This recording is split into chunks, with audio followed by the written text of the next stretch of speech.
Baik, kita mulai. Bismillah. Mengapa malam hari ini saya mengangkat khazanah Jawa?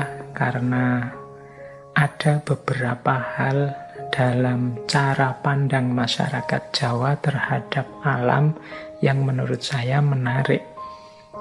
Tidak kalah menariknya dengan kemarin gagasan-gagasannya Fritjof Capra atau gagasan-gagasan Aldo Leopold, atau sangat dekat juga dengan gagasan-gagasannya Sayyid Hussein Nasr.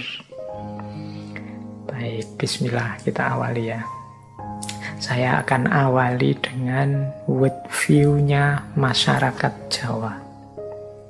Ini world view itu berarti pandangan dunia. Bagaimana cara orang Jawa melihat dunia ini, bahkan bagaimana cara dia hidup dengan pandangan dunia itu. Ini namanya world view. Dalam catatan saya, ini saya mengambil beberapa referensi, baik kajian-kajian tokoh-tokoh dari Indonesia sendiri maupun dari luar yang meneliti budaya Jawa. Dalam catatan saya setidaknya ada 7 gaya hidup orang Jawa. Yang ini bisa dikatakan world view-nya. World view itu cara orang Jawa melihat dunia. Ciri yang pertama, orang Jawa itu orientasinya pasti ketuhanan. Jadi ketuhanan itu berarti dalam sejarahnya masyarakat Jawa itu hakikatnya selalu punya Tuhan. Ya, kalau bahasa agama selalu beriman, selalu punya kepercayaan kepada apa yang dianggap diposisikan sebagai Tuhan.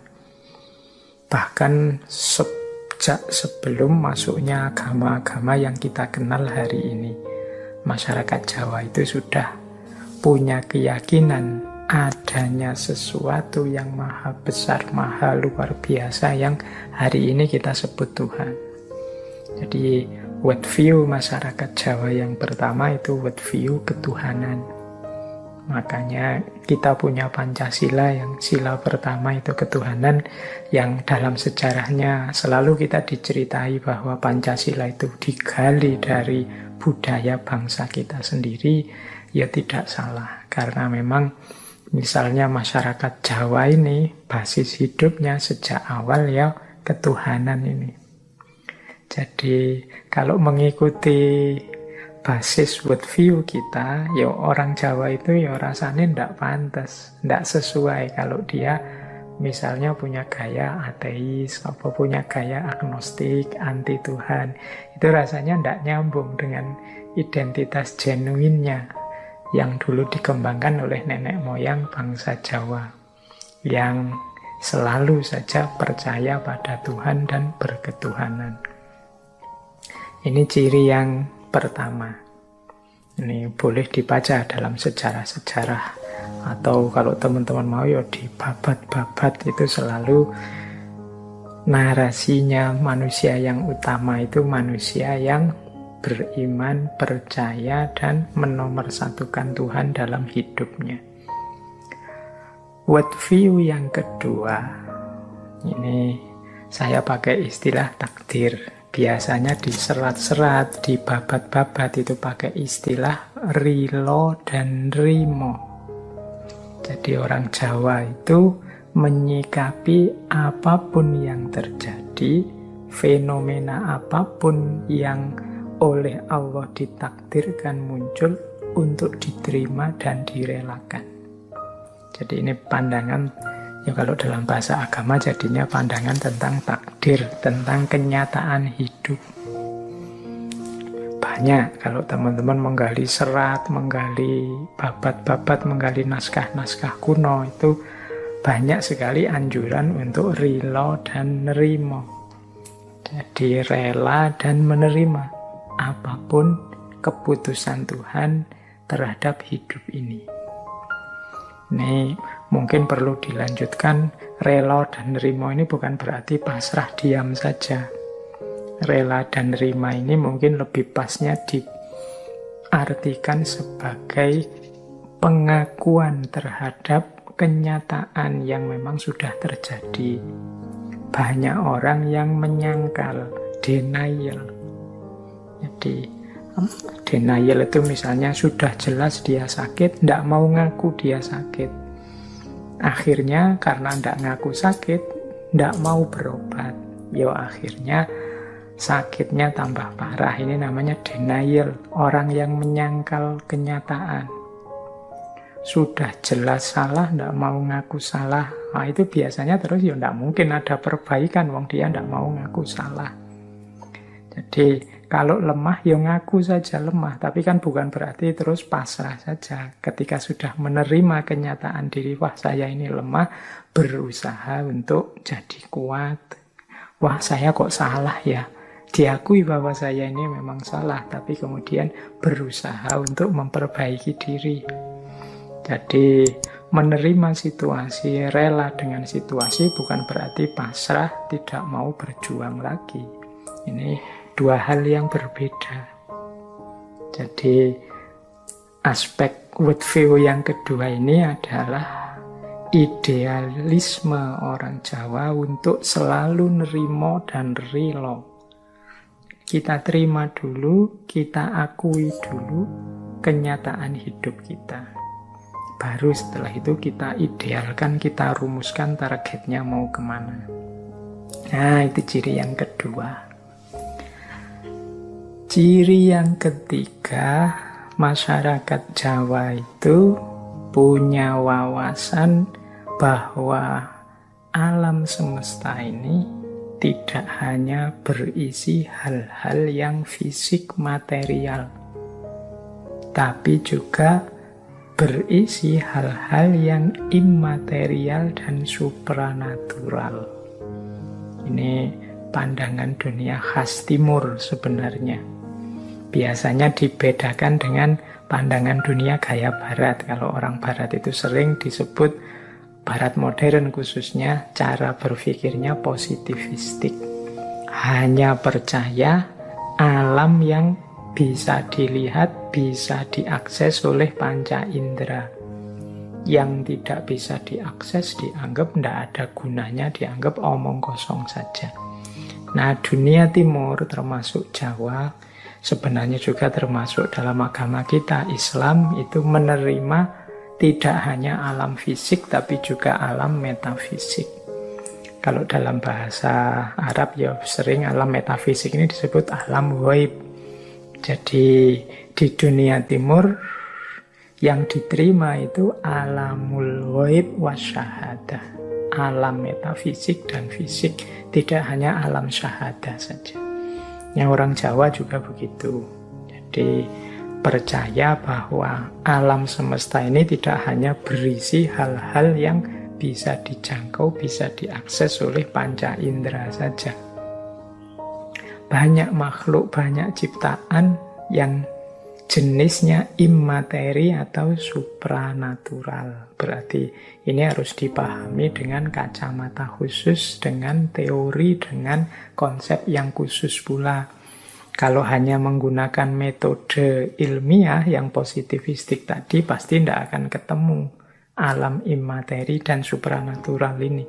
Kalau katanya metode ilmiah, alam immateri, alam supranatural ini sering disebut sebagai meaningless. Meaningless itu artinya tidak ada gunanya. Nah, yang keempat, masyarakat Jawa itu kecenderungannya tidak hanya suka pada yang formalistik atau ritual-ritual, aktivitas-aktivitas fisik saja, tapi menyukai juga hal-hal yang sifatnya dalam, aspek rasa, aspek hakikat, yang sejenis-jenis ini. Jadi orang Jawa itu kalau membaca sesuatu tidak berhenti hanya pada fenomenanya, tapi ingin menggali ke dalam, ada rahasia hakikat apa. Itu makanya nanti di ciri yang terakhir itu orang Jawa suka menggunakan simbol-simbol. Simbol itu kan Kelihatannya apa, tapi maknanya apa. Sehingga membaca budaya Jawa tidak bisa kita hanya melihat aspek tampilannya saja. Kita harus masuk ke dalam melihat makna dan hakikatnya. Karena seringkali yang tampilan itu sifatnya simbolik. Simbolik itu kan berarti hanya simbol yang itu ada maknanya. Banyak orang salah paham melihat budaya Jawa hanya melihat aspek visualnya saja, kelihatannya saja. Padahal orang Jawa itu ada istilah nggone pasemon. Tempatnya pasemon itu semacam metafor, semacam isyarat yang itu harus dipahami lebih dalam. Tidak dibicarakan langsung karena tidak bisa diungkapkan sambil lalu, maka diekspresikan simbolnya saja. Nanti yang tertarik silahkan menggali lebih dalam, lebih serius. Nah, itu world view-nya orang Jawa. Yang kelima, orang Jawa itu sangat mencintai, sangat menyukai tata krama, kesusilaan. Jadi terhadap apapun dan siapapun harus dihormati dan ada pola-pola cara-cara penghormatannya. Kalau bahasa agama ya adab. Jadi terhadap segala sesuatu itu ada adabnya. Ya adab ini selalu dilatar belakangi oleh akhlak. Makanya tema kita bulan ini gitu kan, saya menyebutnya akhlak terhadap alam. Jadi perilaku kita di hadapan alam. Nah, ini orang Jawa biasanya manifestasinya ya perilaku-perilaku yang menggambarkan kesusilaan, toto kromo, subosito, dan yang sejenis itu. Jadi orang Jawa merumuskan secara detail bagaimana cara menghargai yang lain sesuai level-levelnya. Baik lewat gestur, lewat kata-kata, maupun lewat kode etik resmi dalam acara-acara kegiatan-kegiatan resmi. Nah, itu diantara cirinya. Yang teman-teman hafal terkenal sekali kan dalam aspek bicara. Orang Jawa itu ada bicara gaya ngoko, ada bicara gaya kromo, ada bicara gaya kromo inggil. Ini kan berbeda objek yang dihadapi, berbeda cara penghargaannya. Ini jadi world view gaya Jawa yang kelima itu aspek kesusilaannya. Kemudian yang keenam, orang Jawa itu suka kebersamaan, gotong royong, guyub rukun. Yang penting ngumpul bareng-bareng, rukun, seneng susah bersama. Makanya teman-teman mungkin sering dengar ada peribahasa mangan orang mangan ngumpul kan gitu. Jadi itu maksudnya kita sedang sedih atau sedang susah, sedang gembira atau sedang berduka, ayo bareng-bareng. Nah, itu gayanya orang Jawa, menyukai gotong royong, kebersamaan bareng-bareng. Dan yang ketujuh, world view-nya orang Jawa itu suka dengan simbolisme-simbolisme. Seperti saya bilang tadi, orang Jawa itu nggone pasemon.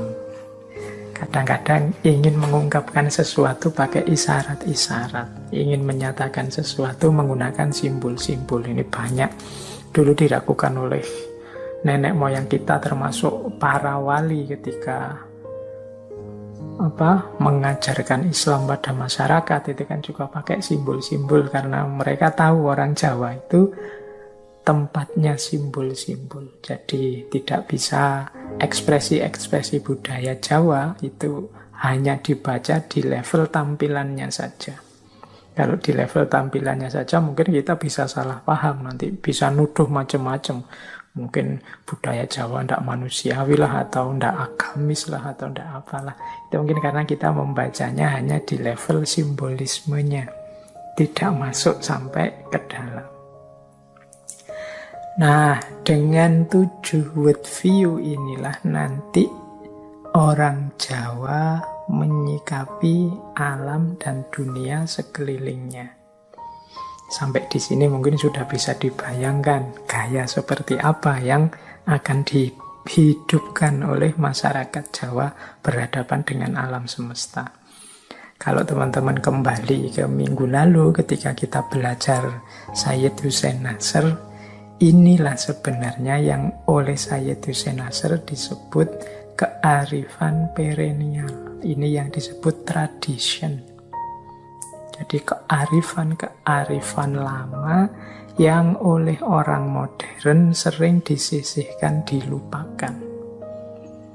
Dianggap mungkin tidak ilmiah, dianggap mungkin tidak masuk akal, dan lain sebagainya. Padahal di balik worldview ini tersimpan solusi-solusi dari banyak problem peradaban kita hari ini.